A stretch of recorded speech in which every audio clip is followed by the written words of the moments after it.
Hi viewers, welcome to our channel. ప్రస్తుతం మనతో పాటు దామ భారతి గారు సీనియర్ జర్నలిస్ట్ వారితో ఒకసారి మాట్లాడదాం. నమస్కారం సార్. నమస్తే సార్, విజయసాయి రెడ్డి తర్వాత ఇప్పుడు మరో కొంతమంది కీలక నేతలు వైసీపీ నుంచి బయటకు వచ్చే ఛాన్స్ ఉంది అని అంటున్నారు సార్. అందులో ముఖ్యంగా కొడాలి నాని, రోజా ఇలా ఒక 10 మంది వెళ్ళిపోతున్నారని కూడా వైసీపీ ఖాళీ అయిపోతుంది కూడా అంటున్నారు. మరి వీళ్ళు వెళ్ళే ఛాన్స్ ఉందా? మరి వైసీపీ ఖాళీ అయిపోతే మరి జగన్మోహన్ రెడ్డి గారు ఏ విధంగా దీన్ని గట్టెక్కిస్తారు? వైసీపీ పరిస్థితి ఏంటి? మరి కథనాలపైన మీ ఒపీనియన్ సార్? ఖచ్చితంగా వైసీపీ ఖాళీ అవుతుందా లేదా అది కానీ పెద్ద స్థాయిలో అయితే వెళ్ళిపోయే అవకాశాలు ఉన్నాయి. ఎందుకంటే విజయసాయి రెడ్డి వెళ్ళిపోయాడు, ఆల్రెడీ రాజ్యసభ సభ్యులు 3-4 వెళ్ళిపోయారు కాబట్టి ఇంకో మిగతా అయోధ్య రామరెడ్డి కూడా ఆయన రిజైన్ చేశాడని అన్నంత వార్త వచ్చింది, ఆయన ఖండించాడు. ఇప్పుడు ఒక వార్త వైరల్ అవుతుంది ఏంటంటే కొడాలి నాని, రోజా కూడా వెళ్ళిపోతున్నారని. రోజా సంగతి మనకు తెలియదు, ఎందుకంటే రోజా నిన్న కూడా కూటమికి యాంటీగా ఆమె మాట్లాడింది. కూటమికి యాంటీగా ఈ మధ్య గట్టిగానే రోజా మాట్లాడుతుంది. కానీ కొడాలి నాని నోరు తెరవట్లేదు. కొడాలి నాని అరెస్ట్ ఎందుకు చేయట్లేదు ఇప్పటి వరకు అనేది కూడా పెద్ద ఆశ్చర్యమే. ఎందుకంటే కొడాలి నాని మీద ఉన్నంత కోపం వైసీపీలో జగన్ మీద కూడా ఉండకపోవచ్చు. ఎందుకంటే కొడాలి నాని చంద్రబాబుని కానీ, లోకేష్ని కానీ, పవన్ కళ్యాణ్ కానీ కొడాలి నాని తిట్టినట్టుగా ఎవరు వాళ్ళని జీవితంలో తిట్టి ఉండరు. అంత దారుణంగా అతను మాట్లాడేవాడు. కాబట్టి వైసీపీ తెలుగుదేశంలో జనసేనలో కార్యకర్తలకు అందరికి కూడా రక్తం ఉడికిపోతుంటుంది కొడాలి నాని అంటే పేరు చెప్తేనే. అలాంటి కొడాలి నానిని 8 months అయినా కూడా ఎందుకు అరెస్ట్ చేయట్లేదు అనేది తెలుగుదేశంలో పెద్ద ప్రశ్న. అందుకని ఒక వార్త ఏంటంటే కొడాలి నాని జగన్కి వ్యతిరేకంగా బయటికి వచ్చేస్తాడు అనేది అంటున్నారు. ఇందాక మాజీ మంత్రి డొక్కా మాణిక్య వరప్రసాద్ ఆయన మీడియాతో మాట్లాడుతూ విజయసాయి రెడ్డి ఎందుకు వెళ్ళాడంటే ఆంధ్ర శశికళ మన ఆయన పేరేమి రామకృష్ణారెడ్డి, సజ్జల రామకృష్ణారెడ్డి పేరు ఆంధ్ర శశికళ అని పేరు పెట్టాడు. అక్కడ జయలలితకి శశికళ ఎలాగో ఇక్కడ జగన్కి సజ్జల అలాగా. శశికళ ఎలాగైతే జయలలిత కెరీర్ని రూయిన్ చేయడానికి ఆమె వంతు కృషి చేసిందో ఇక్కడ సజ్జల అలాగా రూయిన్ చేశాడు. సజ్జల వల్లనే విజయసాయి రెడ్డి వెళ్ళిపోయాడు. సజ్జల టార్చర్ చేస్తాడు అందరినీ. ఎందుకంటే ఇదే మాణిక్య ప్రసాద్ గతంలో వైసీపీలో ఉన్నాడు, ఆయన కూడా చాలా బాధపడ్డాడు. చివరికి నాకు ఎవరైనా అపాయింట్మెంట్ ఇప్పించండి అయ్యా బాబు జగన్తో అని కూడా ఆయన పబ్లిక్గా కూడా అడిగాడు.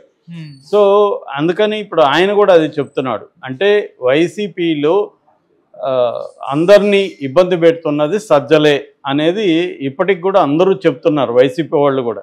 కానీ జగన్ మాత్రం సజ్జల్ని దూరం పెట్టట్లేదు. ఇప్పటికీ సజ్జల్ని రైట్ హ్యాండ్ లాగానే ఉంటున్నాడు. జగన్ పతనానికి కారణం సజ్జలే అని అందరూ చెప్తున్నప్పటికి కూడా జగన్ మాత్రం బయట పెట్టట్లేదంటే జగన్ ఏమీ నేర్చుకోలేదు గతం నుంచి, జగన్ అలాగే బిహేవ్ చేస్తున్నాడు.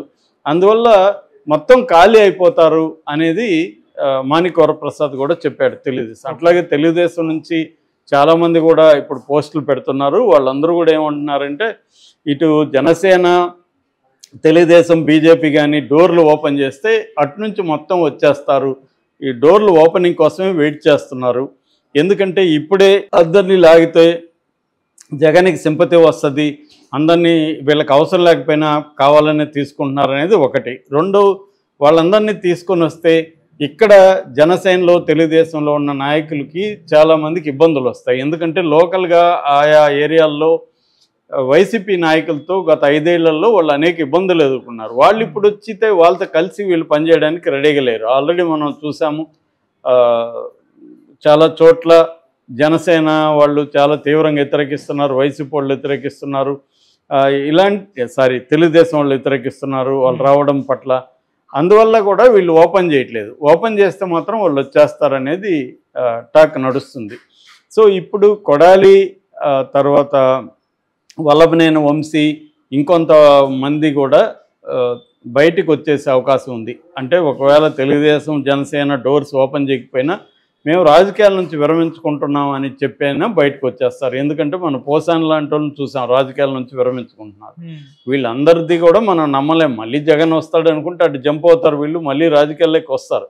కానీ ఇప్పుడు పరిస్థితి ఏంటంటే వైసీపీ చాలా కష్టాల్లో ఉంది. ఆల్రెడీ కేసులో ఒక పక్క చాలామంది జైళ్ళల్లోకి వెళ్ళిపోతున్నారు, ఇంకొంతమంది బయటకు వచ్చేసే అవకాశాలు అయితే కనిపిస్తుంది. ఎందుకంటే వాళ్ళకి first preference Telugu Desam, next Janasena, next BJP, last preference Congress. Congress ఎందుకంటే అక్కడ అసలు ఉనికి పెద్దగా లేదు కాంగ్రెస్. ఎందుకంటే షర్మిల మొత్తం కూడా ఇప్పటికి కూడా జగన్ మీదనే ఆమె పోరాడుతుంది, కానీ కూటమి మీద పోరాడలేదు. కాబట్టి కాంగ్రెస్కి అక్కడ ఎవరికి కూడా కాంగ్రెస్ మీద నమ్మకం లేదు, కాబట్టి కాంగ్రెస్లోకి రాలేదు. ఒకవేళ కాంగ్రెస్లోకి వెళ్ళినా వాళ్ళని కేసుల నుంచి ఇంకో దాని నుంచి షర్మిల కాపాడే పరిస్థితి లేదు. అందుకని వాళ్ళు ఏంటంటే ఒకటి కేసులను తప్పించుకోవాలి, రెండు వాళ్ళ వ్యాపారాలు సజావుగా సాగాలి. ఈ రెండు జరగాలంటే వాళ్ళు వైసీపీ నుంచి బయటికి రావాలి. ఒట్టిగా బయటకు వస్తే వీళ్ళేమి తీసుకోరు.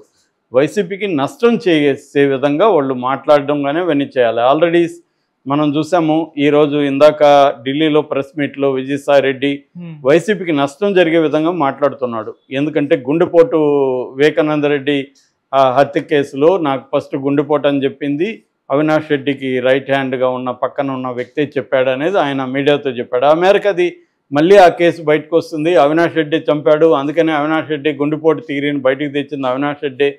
చూడండి ఇప్పుడు ఆయనే విజయసాయి రెడ్డి చెప్పాడు అనేది బయటకు వస్తుంది. మొన్నటి వరకు విజయసాయి రెడ్డికి వివేకానంద రెడ్డి పెద్దలుడు శివప్రకాష్ రెడ్డి చెప్పినట్టుగా వార్తలు ఉన్నాయి. కానీ ఇప్పుడు అదే విజయసాయి రెడ్డి ఓపెన్గా ఫస్ట్ టైం ఓపెన్ అయ్యాడు. ఆయన గుండెపోటు అని నాకు చెప్పింది అవినాష్ రెడ్డి అన్నట్టుగా ఆయన చెప్తున్నాడు.